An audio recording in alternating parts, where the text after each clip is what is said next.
He left me for my stepsister and thought I'd crumble. My dad saw it all and stayed silent. But I didn't plead. I didn't yell. I rebuilt myself, quietly and fiercely, until the day I walked down the aisle alone. And none of them got an invite. I got back to my apartment after the charity ball a little past midnight, my heels clicking on the hardwood floors. The living room lights were still on, which was weird. Dad usually made sure everything was off by 11. I didn't think much of it until I stepped inside. Cassidy was sitting on the edge of the plush couch in her favorite satin robe, the pale pink one with lace trim she wore when she wanted to look innocent yet seductive. And she wasn't alone. Nathan Hale, my fiancé of 4 years, was standing next to her, holding a glass of champagne. But it wasn't the drink in his hand that made my stomach churn. It was the engagement ring on hers. My ring, the vintage platinum band with a round, cut diamond and 2 side emeralds that we picked out together in a quaint boutique in New York City 2 summers ago. For a moment, I thought I was dreaming or sleepwalking.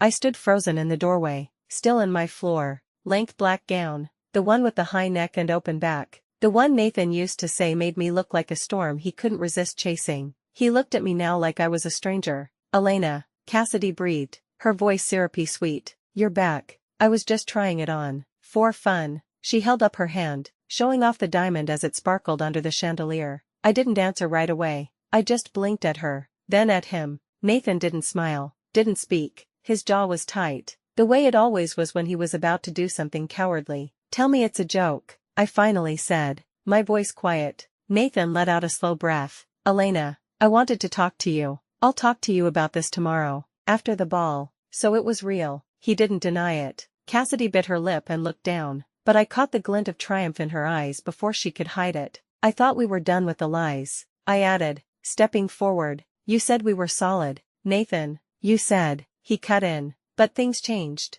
You've been distant for months." I let out a soft, brittle laugh. "I've been working on your campaign, on our future. It never felt like ours." "Not really," he said, as if those words wouldn't tear me apart. "And Cassidy, she's been there in a way you haven't." Cassidy flinched. "Nathan, don't say it like that." "No," I said, raising a hand. "Let him speak. Let him finish gutting me." Nathan's mouth opened, but he didn't speak. Not another word. He just looked away as if that would make me disappear. I turned to Cassidy. "You know that ring was mine." "I know," she whispered, "but it fits me too." I stared at her long enough for the silence to settle like frost between us. And then I turned without another word and walked upstairs. My room hadn't changed. The heavy curtains were drawn. My mother's jewelry box sat on the dresser. The silk robe I wore in winter was still folded on the chair. It was still mine. For now. I unzipped my dress and let it pull to the floor, then sat on the edge of the bed without bothering to change. My phone buzzed on the nightstand. A message from Dad. "Come to the morning meeting. It's important. Family matters. Don't overreact." I didn't reply. Instead, I walked to the walk-in closet and pulled down my carry-on. I started packing, deliberately. I didn't cry. Not when I folded the gray sweater Nathan used to steal from my closet. Not when I picked up the perfume bottle he once said smelled like home. Not even when I closed the door. But when I reached into the drawer and found the white velvet box that once held my ring, now empty, I stood there for a long time, my hands trembling. By morning, the whole household knew. The staff wouldn't look me in the eye. Dad was already seated at the head of the breakfast table, his coffee untouched. Across from him, Cassidy sat demurely in a powder blue dress, her hair curled, her lips the same soft pink as the roses in her lap. Nathan stood at the window, his hands in his pockets. "Elena," Dad said when I entered, "sit." I didn't. I remained standing. "You're making this harder than it has to be," he said, setting down his mug. "Am I?" I said evenly. Cassidy looked up. "I never meant to." "Save it," I snapped, then steadied my voice. "Go ahead, Dad. Say what you brought me here to hear." He sighed. "Nathan proposed to Cassidy last night, as I can see, and I've given them my blessing." My eyes flicked to him. "That was fast. Elena, you've been disengaged in this relationship for months. Everyone could see it. Nathan told me." "Oh, I'm sure Nathan told you many things." "Elena," Cassidy whispered, "I didn't steal him. We just connected. Like magnets." I muttered. "Elena," Dad snapped. "That's enough." I folded my arms. "You want me to what? Smile and hand over my wedding plans?" "No," he said, leaning forward. "I want you to be gracious. You're a Brooks. You rise above things. You don't make a scene. You're asking me to pretend this didn't happen." I said, my voice flat. I'm asking you to step aside with dignity, he corrected. For a moment, no one said anything. Then I exhaled through my nose and looked straight at Cassidy. Did you sleep with him while we were still together? Her eyes widened. Elena, Nathan began. Answer me. Cassidy hesitated. It only happened once. We didn't plan it. I nodded. Nathan looked panicked now. Elena, we didn't mean for it to. It's fine, I said quietly. You can keep the ring, and the blessing, and whatever else you took. I turned on my heel and walked out. Upstairs, I finished packing the rest of my things. My room, mine for 23 years, felt foreign now, as if the moment Cassidy touched the doorknob, the walls had forgotten me. I carried the suitcase down the stairs myself. No one stopped me. Cassidy called out behind me. Elena, please don't hate me. I didn't turn around. You don't have to worry about what I feel. Cassidy, that's never been your burden. As I reached the foyer, I heard my father call after me. Elena, you'll regret walking out like this. Family comes first. I paused at the door, my hand on the knob. No, I said over my shoulder, convenience comes first. I was just never convenient enough. And I left. Outside, the air was cool and crisp. A cab waited at the end of the driveway. As I got in, I pulled out my phone. There was one number I hadn't called in a long time. Jude Ellis. I typed 3 words and hit send. Are you free? I didn't go far. Not yet. The cab dropped me off at my mother's old apartment building on Maple and 6th. Quiet, tucked away, and mostly forgotten. The landlord, a kind older woman named Mrs. Levinson, hadn't changed the locks since Mom passed. You're back, she said, blinking at me in surprise when I stepped into the lobby, suitcase in hand. Just for a few nights, if that's all right, I said. She gave me a long look, then simply said, your mother always said you'd come here when you needed to remember who you were. I smiled faintly. I didn't feel like myself yet, but I wanted to remember her. By noon, I'd showered, unpacked the essentials, and silenced every group chat that still included Cassidy's. I was curled on the window bench, half distracted by a documentary when my phone rang. I stared at the screen. I let it ring once, twice, and then I answered. Elena. His voice was clipped like always when he thought he had the moral high ground. We need to talk. I thought we already did, I said calmly. I'm not going to let you sulk away like some child throwing a tantrum. Oh, I leaned back. Did Cassidy tell you I moved into Mom's old place? Or did Nathan? Cassidy said you left without telling anyone where you were going. She's worried, I repeated, my voice brittle. She's wearing my ring. There was a beat of silence on his end. Then, we all need to move forward from this. What happened wasn't ideal, but it doesn't justify burning the whole family down. I didn't burn anything, Dad. I just walked away before I did. He ignored that. Cassidy's trying to make things right. She tried it on for fun, I said coldly, and kept it on for love. Elena, he snapped, then paused, composing himself. They'll be announcing the engagement officially at the charity board's fall gala next week. I need you to attend. I laughed, and this time it was genuine. You want me to clap while Cassidy announces her engagement to my ex-fiancé? It's not about that. It's about perception, the family, the foundation. It'll look terrible if you boycott, so you're asking me to pretend. I'm asking you to be gracious, be the bigger person. The words hit harder than I expected. He said it so easily, as if being the bigger person was my job, my duty, my punishment. I took a breath. What if I don't want to be bigger? What if I just want to be allowed to be angry or sad or human? There was a long silence. Then he said, I thought I raised you to be stronger than this. That was when I hung up. 2 hours later, Cassidy showed up at the apartment. I hadn't told her where I was staying. Of course I hadn't, but somehow she always managed to find out. I opened the door a crack, expecting a delivery. Instead, there she was, dressed in a soft yellow sweater, her hair in a braid over her shoulder like she used to wear it in high school when she was still pretending to be harmless. Elena, she said breathlessly, can I come in?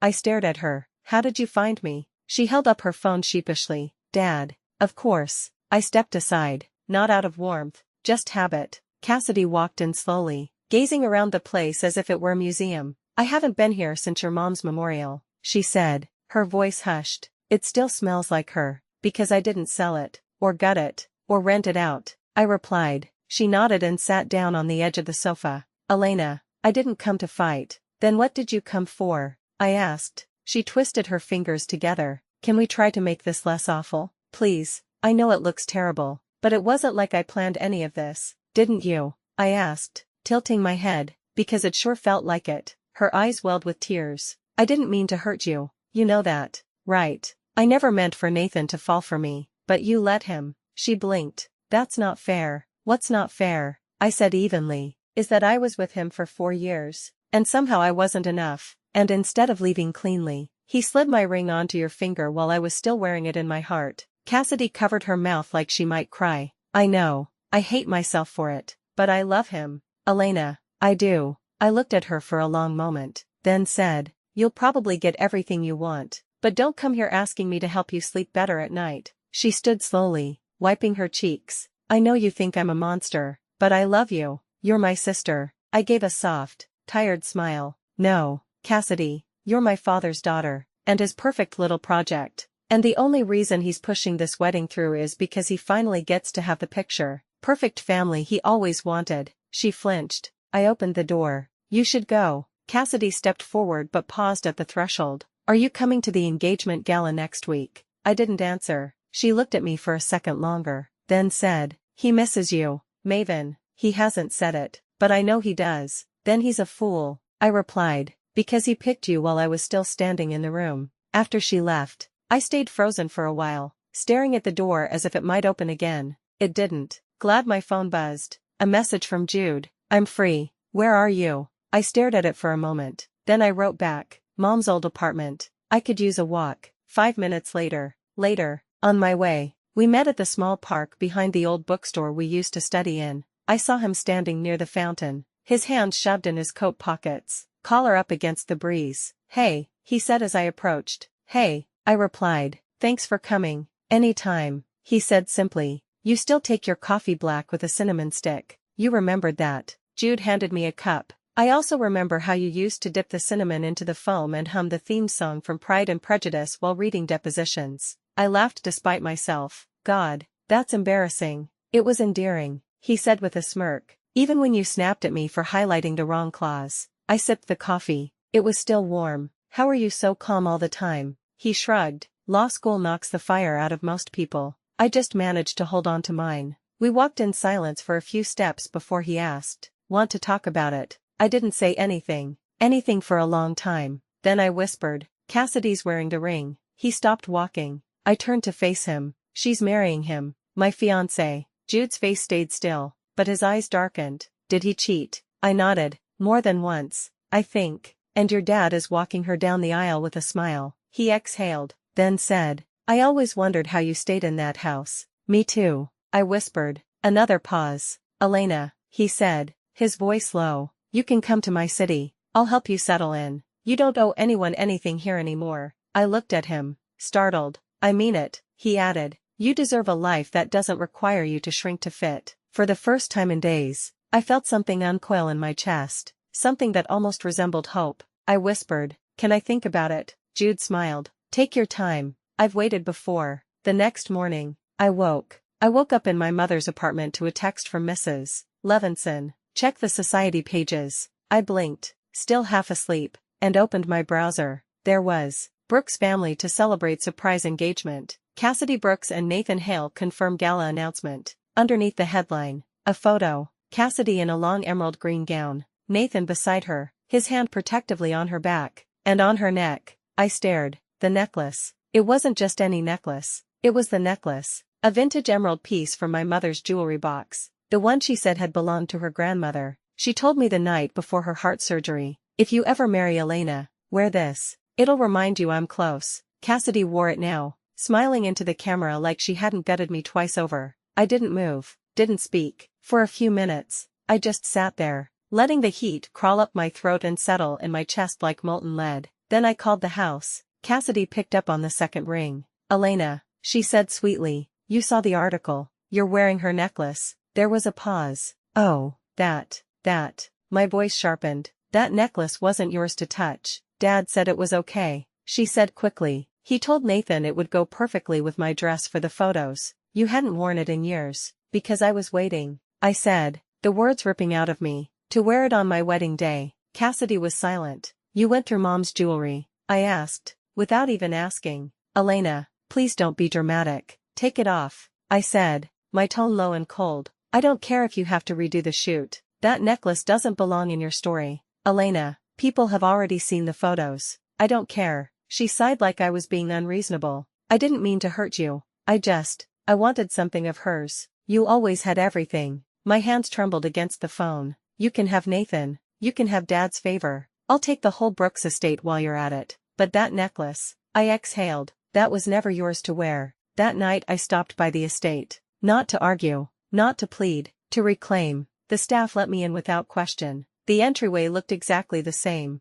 Cold floors, soft lighting staged like a hotel lobby. My steps echoed as I climbed the stairs, turned left, and went into the master dressing room. The necklace box sat open on Cassidy's vanity, the velvet cushion inside now slightly dented. I picked it up. Behind me, a voice, "You're trespassing." I turned. Nathan leaned against the doorframe in a half-buttoned shirt and slacks. "Funny," I said. "Last I checked, my name's still on the title." His eyes narrowed. "You came to steal." "No, I came to reclaim." He crossed his arms. "You never wanted to wear that necklace. You told me you didn't even like emeralds." "I didn't like attention," I corrected. "There's a difference." He stepped closer. "You're acting like this is all betrayal. Like Cassidy and I planned this behind your back." "You didn't have to plan it," I said flatly. "You just had to let it happen. And you did." Nathan exhaled long and slow. "You left Elena. You packed up and disappeared like none of this mattered." I blinked. "After you gave my ring to my stepsister." "Yes, Nathan, I did leave." His voice softened. "You were always so composed, so untouchable. I thought you'd never care." "I didn't stop caring," I whispered. "I just stopped begging." There was a pause between us. Long, heavy, lined with everything we hadn't said in years. Then Cassidy's voice rang out from downstairs. "Nathan, are you coming to bed?" I smiled, small and bitter. "Teacher's calling." I walked past him, necklace in hand. He didn't stop me. Back at the apartment, I sat cross-legged on the floor and laid the necklace in my lap. The emerald shimmered faintly under the lamp. I closed the box and placed it beside my suitcase, which I hadn't fully unpacked. Then my phone lit up again. "Jude, want to grab lunch tomorrow? There's this new spot near the courthouse I've been dying to try." I hesitated, then typed, "I'd love to." The next day we met at a cafe tucked between two office towers. It was modern, full of sun, drenched windows and high ceilings. Jude was already waiting at a table near the back, flipping through a case file. He stood when he saw me. "Hey, you always this early?" "Only for court." "Or you?" He pulled out my chair. "I ordered the duck ravioli. You'll want to steal a bite." I smiled despite myself. "You still remember what I like?" He raised a brow.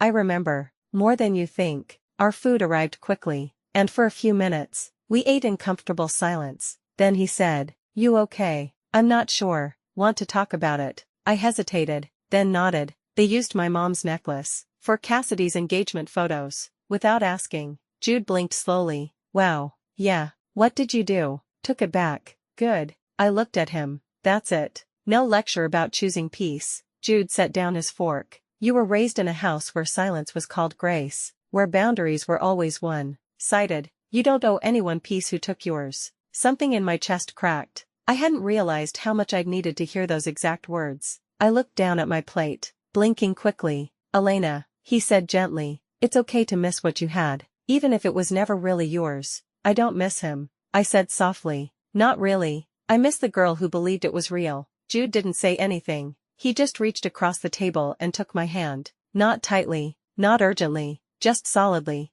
as if to say I'm still here. "When you're ready." By the end of the week, I signed the lease. It was a small unit on the second floor of a renovated building near the university's west quad. Brick exterior, ivy climbing up one side, a bookstore on the corner, and a flower shop directly below me that always smelled like eucalyptus and wet soil. It was perfect. The moment I stepped in, the silence was clean, not hollow, not haunted, just empty in the right way, like something was waiting to begin. For once, I didn't feel like I was living in someone else's leftover space. No one had ever called me here. No one had left behind toothbrushes, jackets, or promises. No photos of Nathan. No scent of Cassidy's rose lotion in the halls. No echoes of my father's dismissive tone. Only the faint hum of city life through the window and the worn floorboards creaking under my step. I set my suitcase down and just breathed. "Wait, you actually took it?" Sierra asked over the phone that night. "The necklace. Wouldn't you have?" "Babe, I would have snatched it off her throat mid-gala and dared them to sue me. But you,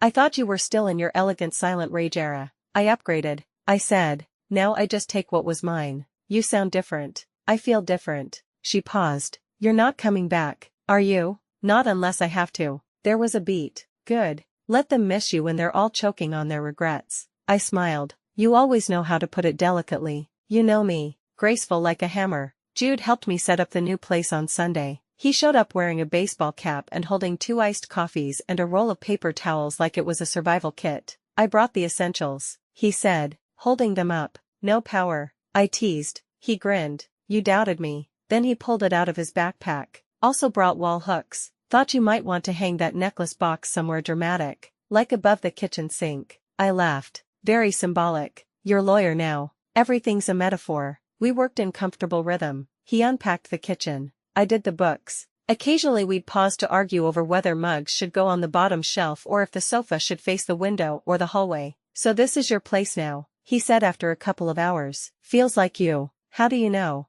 No ghosts, he said simply. No corners where your past is still sitting with its arms crossed, waiting for you to fall apart. I looked at him. You always say things like that. Like you've been inside my head. Maybe I have. We stood there for a moment, both quiet. Then he asked, you ready to let people know you're here? You mean the Brooks family fan club? I mean, the people who didn't pick sides but never stood up for you either. I exhaled. Not yet. Let them sit with the silence for a while. He nodded. Fair. Then like he couldn't help himself, he added softly, I'm glad you're here. And for once, I didn't flinch at those words. That night, the air was chilly and the window in my bedroom wouldn't quite close. I wrapped myself in the blanket Jude had thrown over the back of the couch earlier, the one he brought from his own apartment because he said, every new place needs a soft beginning. I stared out at the dimly lit street below, the warm yellow glow of the flower shop sign flickering every few seconds. No one had texted. Not Dad, not Nathan,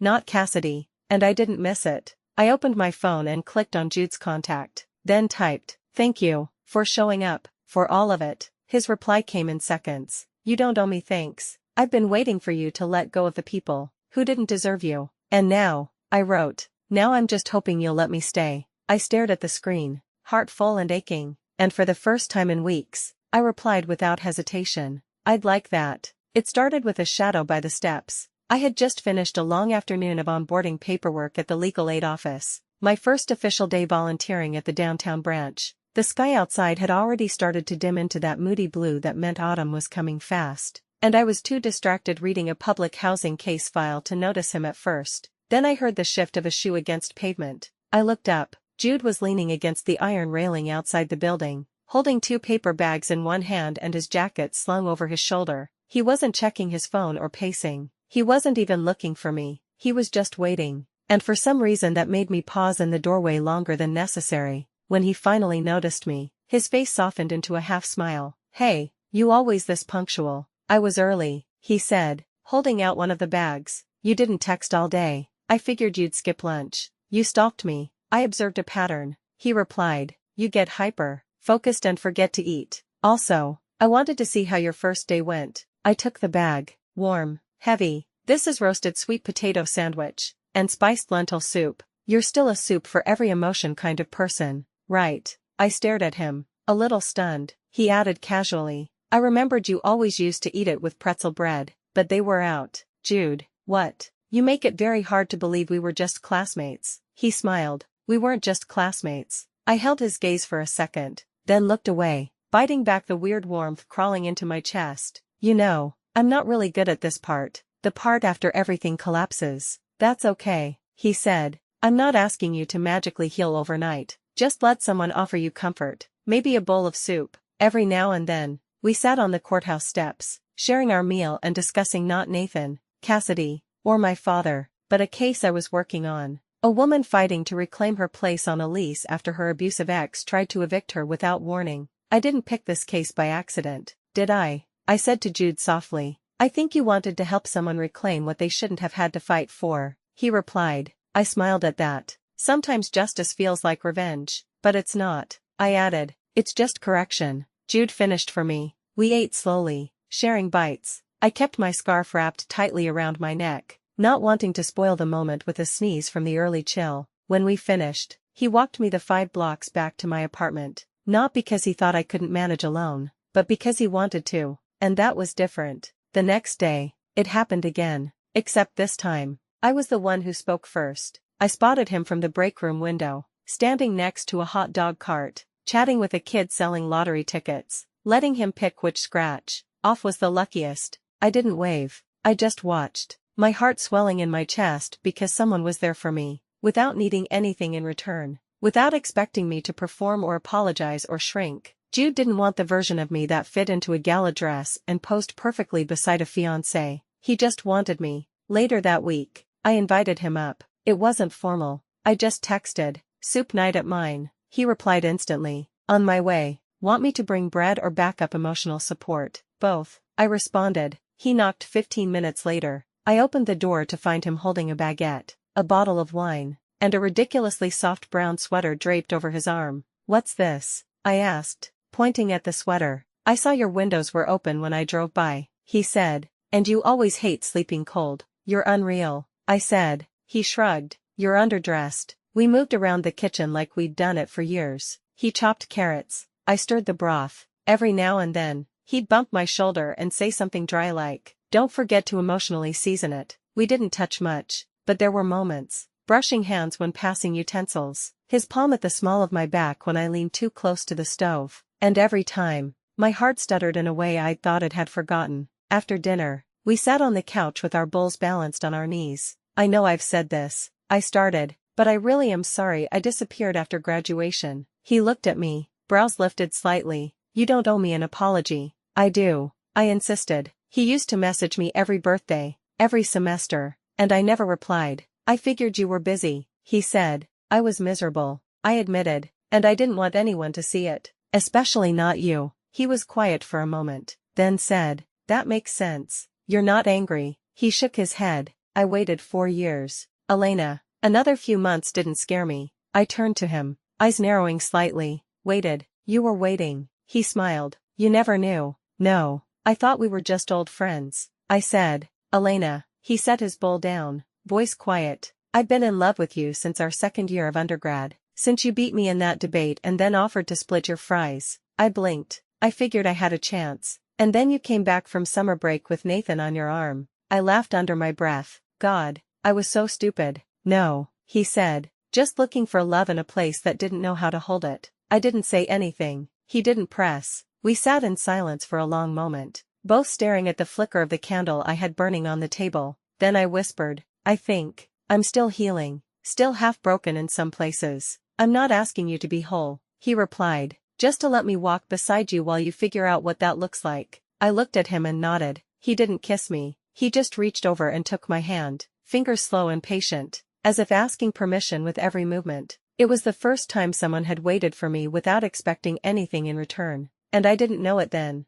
but it was also the first time I'd let myself want something again. The video arrived on a Wednesday. I was sitting at my desk in the legal aid office, hunched over a housing eviction case, when my phone buzzed with a message from an unfamiliar number. "Thought you might want to see this. Can't believe they had the audacity." A link followed. For a second, I considered deleting it without opening, but curiosity won. The screen loaded. A pale pink room, white roses cascading across a backdrop, Cassidy in a champagne tulle gown, twirling dramatically while Nathan stood nearby, laughing. The videographer panned in for the kiss. She leaned in. He hesitated just for a second, then followed. A banner unfurled behind them. CN Forever. Engagement celebration highlight reel. My stomach dropped. I tapped out of the video, but it had already done its damage. The room around me seemed suddenly louder, brighter, sharper. I stared at the screen, not breathing. "You okay?" Jude's voice floated in from the hallway. He leaned against the doorframe, holding a coffee with my name written across the sleeve in messy Sharpie. "Just saw something stupid," I said. He stepped in, set the coffee on my desk. "How stupid?" I didn't answer. He studied me for a moment, then said, "Was it him?" I nodded. "Cassidy." I nodded again. He didn't ask to see it, didn't push. Instead, he pulled out the chair across from mine, sat, and said, "Want to talk about it, or just want to sit?" "Sitting's fine," I murmured. He stayed, for 10 minutes, then 15, long enough for the pressure in my chest to ease just slightly. When I finally exhaled, I whispered, "They think I'm still on the edge. They're wrong." I looked up at him. "Am I?" His eyes didn't waver, not even close. That night, I found myself standing by my bedroom window again, staring out at the street below. My phone buzzed twice before I picked it up. Fira, did you see the video? I did. You okay? I hesitated, then typed, no, but I'm not breaking. 2 days later, they sent me another one. This time through a group message I hadn't realized I was still part of. A behind the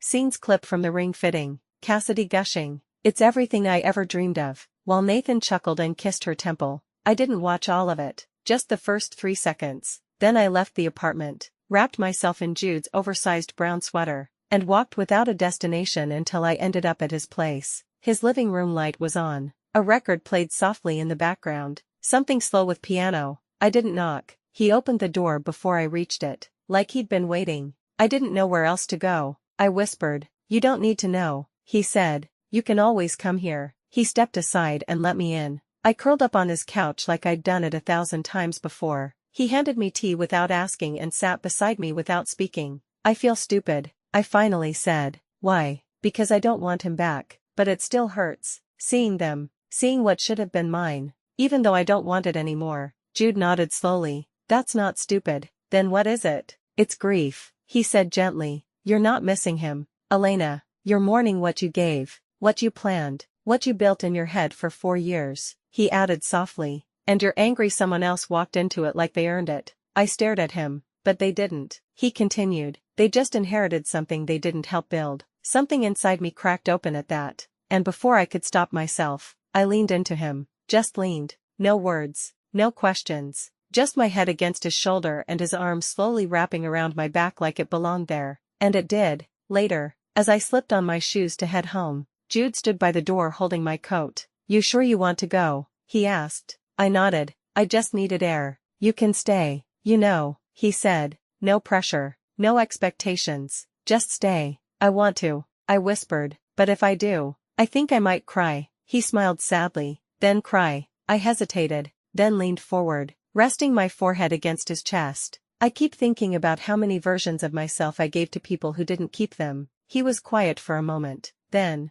don't give yourself any more. Just be, and I'll be here with you." That night I stayed, not in his bed, not in his arms, just beside him on the couch wrapped in a blanket, both of us half asleep with some old black and white film playing on mute. His hand rested over mine, anchoring, and in that small silence I finally let the tears fall. But they didn't break me, they freed me. It started with a whisper, the kind that slinks through silk, covered pews and crystal chandeliers with more menace than any shouted truth ever could. Cassidy's wedding day was a public relations event as much as it was a ceremony. A 5-star ballroom at the Crown Regent Hotel, imported white orchids, a custom dress from Milan, every detail manicured to perfection. And yet, even before the vows, something felt off. I wasn't there. Of course, I'd made it clear when the invitation never arrived. I wouldn't have come anyway, but Sierra was. Because Sierra, despite being a blunt force of nature, had a cousin who handled press for the Brooks Foundation, and that cousin just so happened to stream the event on her private Instagram story. Sierra sent me the link with no warning, just, "You're gonna want to see this." I was curled up on my couch, sipping Earl Grey and grading intake forms when I clicked it. The first few clips were as expected, Cassidy posing, Nathan checking his watch, Dad pacing near the altar like he was hosting a merger. Then came the mother of the groom. Nathan's mom had always been polite, reserved, the kind of woman who spoke in quiet tones and smiled with her eyes more than her mouth. But in this clip, she looked visibly strained, lips tight, eyes narrowed. She was speaking to Cassidy off to the side of the dressing suite. I turned up the volume. "I just think we deserve to know, Mrs. Hale was saying." Cassidy's voice, though muffled, sounded tight. "There's nothing to discuss. It's Nathan's decision. He wants this." "Cassidy," the older woman said more firmly, "you told us you were pregnant. That's why we pushed for the wedding." "You told us," she repeated. The feed cut out. I blinked, froze, clicked to refresh. Another clip came up. Sierra's cousin had clearly realized something was happening and turned the camera back on. This time the audio picked up mid-sentence. "Was never pregnant," Mrs. Hale was saying now, her voice raised. "And now you expect us to stand here and smile while you marry my son under false pretenses." Gasps, actual gasps from the room, and not the polite, social faux pas kind. These were sharp, real, ragged. Then the camera turned shakily, too fast. Nathan was walking toward them. He looked confused. "What's going on?" he asked. "Ask her." his mother snapped, pointing at Cassidy. Ask her what she's done. Cassidy's face crumpled. Nathan, I thought if I told you the truth you'd leave again, she said, her voice trembling. I was scared. You were slipping away from me. You lied about a baby, he said. I wanted a life with you. Nathan stared at her like he didn't recognize her anymore. And then he turned and walked away. Right there, mid-ceremony, in front of everyone, the guests froze. Cassidy's hand fell to her side. Her bouquet hit the floor. Sierra messaged me a second later. She lied to everyone. Even your dad didn't know. Nathan just left, walked straight out. I read it 3 times, then set my phone down slowly and let the silence wrap around me. I didn't cry. I didn't laugh. I didn't even flinch. I just breathed in the weight of justice coming quietly. An hour later, Sierra called. Tell me you saw it, she said before I even said hello. I saw it. I said, holy shit. Elena, you couldn't script this better. Apparently she told Nathan she was pregnant when he started second guessing everything a few months ago, she said, practically breathless. Used it to rush the engagement. His parents only supported it because of the baby. Was there ever a baby? Never. I leaned back on the couch, closed my eyes, and now she's locked herself in the bridal suite. Nathan's mom took the mic and told everyone to go home. Your dad looked like he aged 10 years in 10 seconds. I bet, I said. She said more softly now. You were right about her. All of it. I always was, I whispered. She tried to become you, but she couldn't hold it. Nope, I said. We were quiet for a moment. Then Sierra asked, how do you feel? I paused, then said honestly, not vindicated, not exactly. She waited. I just feel done, I said, like I finally finished writing a chapter one didn't want to live in anymore. Sierra exhaled, then closed the book. That night, Jude showed up with dinner, didn't knock, just texted, downstairs, Chinese or Indian, surprise me. I buzzed him up. When he walked in, he paused by the door, holding 2 paper bags and giving me a look. You saw it. Everyone did, I said. He set the food down and took off his coat. Do you want to talk about it or ignore it until dessert? I gave a small smile. Little of both. We sat cross-legged on the floor, eating quietly for a few minutes. Then I said, she lied to keep him, the one thing I never did. Jude looked at me. You never had to, because you knew your worth. She just knew what she wanted. Do you think he regrets it? Does it matter? I considered that, and finally said, no, it doesn't. After dinner, I lit a candle, and Jude stretched out on the couch, his head resting on my lap, my fingers absently combing through his hair. I keep thinking about how I would have handled this a year ago, I murmured. You mean before the broken engagement and relocation therapy? I smiled faintly. Exactly. And how would that version of you have handled today? She'd be curled up in her childhood bedroom, crying under 3 blankets, wondering why she was never enough. And now, I looked down at him. Now she's just free, I said. He reached up, took my hand. I'm proud of you. I'm not done healing, I said. I'm still proud. I bent slightly, brushing my lips against his forehead. Jude smiled. Is that my reward? No, I said. This is. I kissed him soft, slow, certain. He didn't rush, didn't grab. He just met me there in the middle and held on like he'd been waiting forever.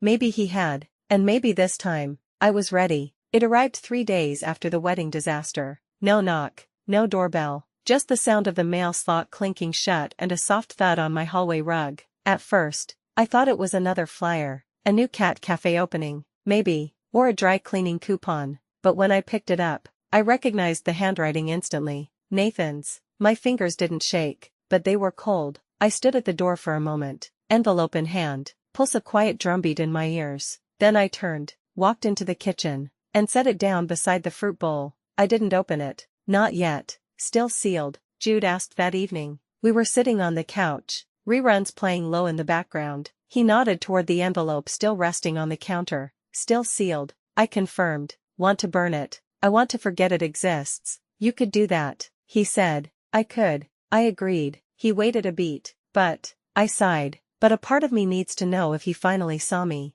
Even once. Jude didn't press. He just reached over and gently laced his fingers through mine. When you're ready. The next morning, I opened it. Not in anger. Not out of hope. Just quiet. Quiet inevitability. The letter was handwritten. Of course it was. And folded into thirds with surgical neatness. I unfolded it slowly. Elena, I don't know where to start, but I guess, I'm sorry, is a place. I know I don't deserve your time or your forgiveness, or even your eyes scanning these words, but if you are, thank you. I thought I understood love. I thought love was about warmth and fire and all-consuming gravity, but what you gave me was something I didn't know how to value back then. Calm, stillness, stability. You loved me like a lighthouse loves the shore, steady, without demand, and I chased the storm instead. Cassidy was the noise I mistook for depth, the drama I thought meant passion. I wanted to feel important, Elena. I wanted to be the center of someone's entire world, and in her eyes, I was, but with you,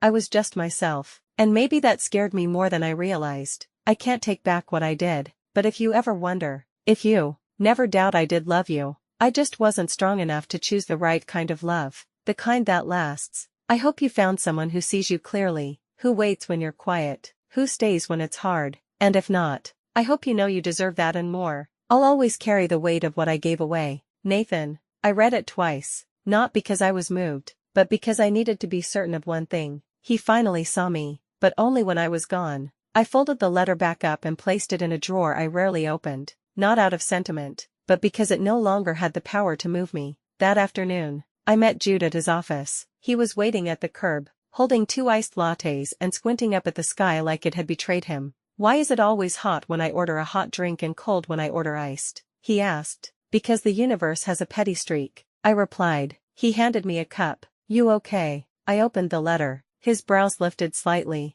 and I shrugged. He said sorry, that he loved me, that he was too weak to choose the right love. Jude was quiet for a second. Then, you believe him? I believe he thinks it now, I said, but I also believe he wouldn't have realized any of it if I hadn't walked away. He nodded. People only notice your worth when they lose access to it. We started walking toward the library square, where food trucks lined the edge of the fountain. He said he chased noise. I said, and you? I made him feel like himself, and he didn't know how to handle that. Jude took a sip of his drink. It's funny. What is? He was scared of being seen, and all you ever did was look at him and love what you saw. I looked at Jude. Do you ever get tired of being the only person who gets it? He smirked. No. I like the exclusivity. That evening, we cooked together again, grilled vegetables and mushroom risotto. I told him about my latest client, a single mom trying to navigate a nightmare custody battle. Jude offered quiet commentary, insights, and long moments where he just listened. After dinner, we sat on the floor again, plates pushed aside, wine glasses full. I feel like I've been underwater for years, I murmured, and now that I'm breathing again, everything's louder, colors, sounds, even silence. He reached out, brushed my hair back from my face. And how does that feel? He asked softly. Terrifying, I whispered, but also kind of wonderful. He leaned in close enough that our foreheads touched. I want to be there for the whole version of you, he said, not just the one that's healing, not just the one that's moving on, the one that remembers how to dream again. I swallowed hard. You already are. Then I kissed him, not to forget, not to replace, but to begin. The proposal came on a Sunday, not the kind with violin quartets or rose petals, no flash mobs, no cameras, just warmth, familiar laughter, the scent of garlic bread in the air. It was the kind of love that felt like home before you even knew the address. That morning, I woke up to the sound of Jude cursing quietly in the kitchen.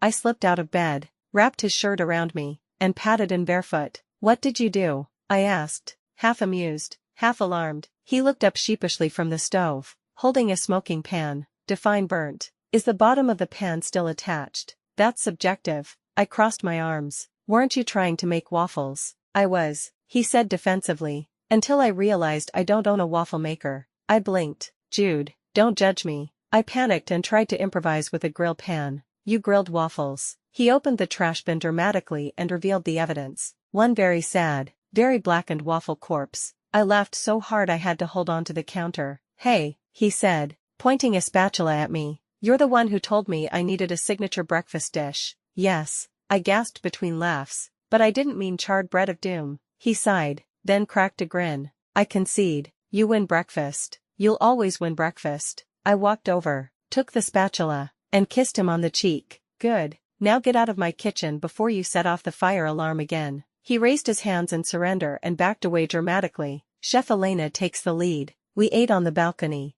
legs tangled beneath the tiny table, a playlist of old jazz humming through his speaker. This is nice, I murmured, sipping orange juice. He nodded. It's better than nice. Why? Because you're here. And the waffles didn't kill us. Low bar. Still counts. After breakfast, we drove out to a small weekend market near the river. Jude bought me fruit, fresh tulips, and I bought him cinnamon rolls he pretended not to like but devoured in 3 bites. At one point, he paused by a booth selling handcrafted wooden signs. He pointed at one painted in soft green script. "Let's make a life, not just a living." I read aloud. "You like that?" he asked. Eyes on me. "Do you?" I smiled. "Very much." He didn't say anything else, just reached into his wallet and bought it. That night, back at my apartment, we sat on the floor again with pizza and red wine and a mess of laughter between us. We played cards. We told stories we hadn't told before. He told me how during our last year of college, he'd skipped his mock trial final round because I was sick and no one else noticed. "You did not," I said, eyes wide. "I did," he said, grinning. "I showed up to your dorm with cough syrup, ginger tea, and that weird lemon candy you were obsessed with." "Wait," I said. "I always thought it was Sierra." "Seriously," I said. "She swore it wasn't her. I thought I had a secret admirer." I said. "You did," he said quietly, and just like that, the laughter stilled. I looked at him. "You've been waiting this long." "Not waiting," he said, "just hoping." Quietly, I reached for his hand. "I'm sorry it took me so long." He laced our fingers together. "It's okay. I just wanted you to come back whole. Not rushed, not broken." "I don't think I'm whole yet," I said. He leaned closer. "Then let me build the rest with you." It happened just after midnight. We were brushing our teeth, me in his oversized hoodie, him shirtless and still somehow managing to look like an ad for toothpaste. He tapped my hip with his elbow. "Move over. You take up the whole sink. You use too much toothpaste." "I do not, babe. You look like a rabid squirrel when you brush." I swatted his arm with my toothbrush. "That's it. I'm telling the next barista your full latte order and making sure it gets written on your cup. Jude Ellis, half, sweet almond milk, double shot caramel with a splash of cinnamon," he said, covering his face. "Don't expose me like this." I was still laughing when he reached into the drawer and pulled out a ring box, except when he opened it. It was empty. I blinked. Planning ahead," he smiled. "I was going to wait." "For what?" "For rooftop fireworks, champagne, whatever Pinterest says to do." I laughed. And then I realized, this is it. Us in the bathroom, laughing about coffee orders and dental hygiene. He turned, leaned against the counter, and looked at me so steady I forgot how to breathe for a second. "Elena Brooks," he said, "I don't have a ring right now, and I don't have a speech, but I do have this. I want to keep laughing with you for the rest of my life, through burned waffles, ruined suits, and whatever else comes next. I want mornings with you, and quiet evenings, and inside jokes, and team grocery trips where we fight over cereal brands. I want all of it." He took both my hands. "Will you marry me?" I didn't need to think. I just smiled, teeth still foamy with toothpaste, and whispered, "Yes." Then we laughed, because my mouth was still full of mint and his was slightly dribbling water. And when we kissed, awkward, half, giggling, warm, it was perfect, exactly us. The next day, I wore a $10 fake gold band from the market on my finger. Sierra cried when I called. "Are you serious?" she shouted. "I'm already looking up glitter jumpsuits for the after party. Also, if you don't let me give a toast, I will haunt your honeymoon. You'll be the maid of honor." I said, "Damn right I will. And we're keeping it small." "Girl, you say that now, but I've already contacted a DJ and 2 photographers." "You're insane." "I'm in love with your love story." So was I. That evening, Jude came over with a brown paper bag. Inside was a ring. Simple, elegant gold, no diamond, just a tiny engraved line along the inner edge. I slipped it on without a word. "It fits perfectly," I murmured. He smiled. "Of course it does." It was a spring morning when I walked down the aisle. Not a cathedral, not a hotel ballroom with chandeliers dripping like glass tears. We chose a garden, a quiet, blooming garden at the edge of the city where the trees leaned inward like they were whispering blessings, and the air smelled like lavender and late sunlight. There were no hundreds of guests, no press, no forced family smiles, just the people who had truly stayed. Sierra, grinning like she knew every secret in the world as she fixed my veil. Jude's sister, Nora, who offered me a lucky charm she wore at her own wedding. The florist, who cried when she handed me the bouquet. Jude, standing at the end of the aisle in a charcoal gray suit with no tie and that slow, steady smile that always reached his eyes before it reached his lips. And me, walking with no one on my arm, because I had already learned to walk through fire alone, because I didn't need to be given away. because this time, I was choosing me too. The night before, I'd received a message from him, from Dad. I heard it's tomorrow. I don't expect forgiveness, but if there's a chair in the back, I'd be grateful just to be there. I didn't reply. Instead, I read it once, smiled softly to myself, and set the phone down. Some chapters, I realized, were finally closed, and I was ready to start writing the next one. I deleted something because some doors don't need to be slammed shut to remain closed. Some are simply no longer meant for you to knock on. As I reached the end of the aisle, Jude's gaze never wavered from mine, not even for a second. He didn't glance at the guests, the flowers, or the camera, just me, as if I were the only thing that mattered in his world, as if I had always been the most important person to him. When I reached him, I took his hand and we walked together. We both exhaled simultaneously. "Are you okay?" he whispered, his voice low and gentle. "I'm golden," I whispered back. I'm marrying you," he said, a smile tugging at the corners of his lips. "So yeah, I'm perfect." Sierra, sitting in the front row, sniffled audibly. "I swear to God, if he says anything poetic during the vows, I'm going to cry on someone's shoulder," she said loudly enough for us to hear. "Promise to cry on the photographers," I whispered, grinning, and she did. Our vows were unscripted, unrehearsed, and without cue cards. No fancy metaphors, just the raw truth. Jude went first. "Elena," he said, his voice steady, "I'm not marrying the version of you that survived the worst. I'm marrying all of you. The woman who still flinches when the phone rings at night. The one who seasons her soup when she's anxious. The one who left behind an entire name and rebuilt herself from memory." He paused, then smiled. "I promise to never ask you to shrink, to never ask you to soften. I don't want the easy parts. I want all the work and all the wonder." Tears streamed down my cheeks before I even began my own vows. I looked up at him.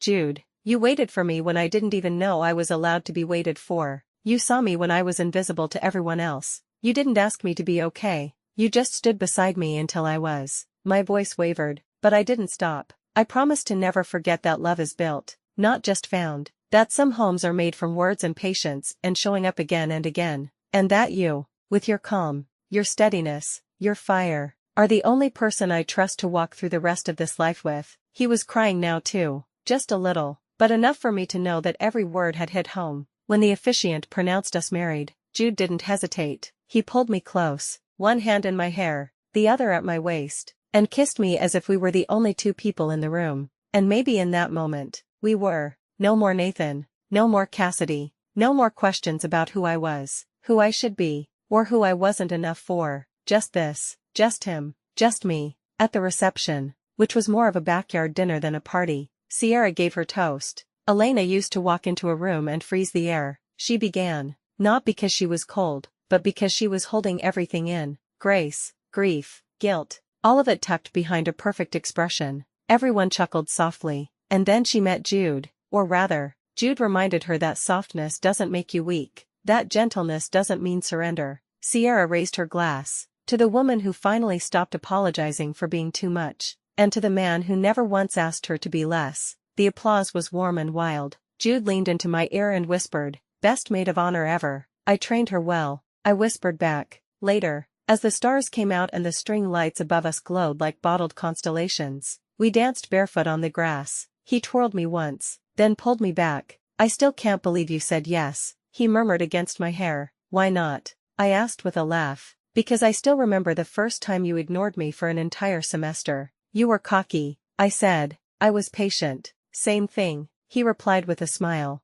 Then he grew quiet. "Elena," he said softly, "yeah, I love you." The way he said it wasn't a declaration. It was a knowing, as if I had always belonged to that sentence, even before it left his mouth. I looked up at him, brushing my fingers against his jaw. "I know," I whispered, "and I love you more than I ever thought I'd be allowed to love anyone again." We left the next morning for the coast, with no plans and no schedule, just each other and the open road. At one point, we pulled over near a cliff and watched the waves crash below. Jude took my hand and gently slipped the ring off my finger, kissed the inside of it, and then slid it back on. "Lucky charm," he whispered, and I believed him. Was this time different? I wasn't afraid of being broken because I wasn't. Not anymore. The end.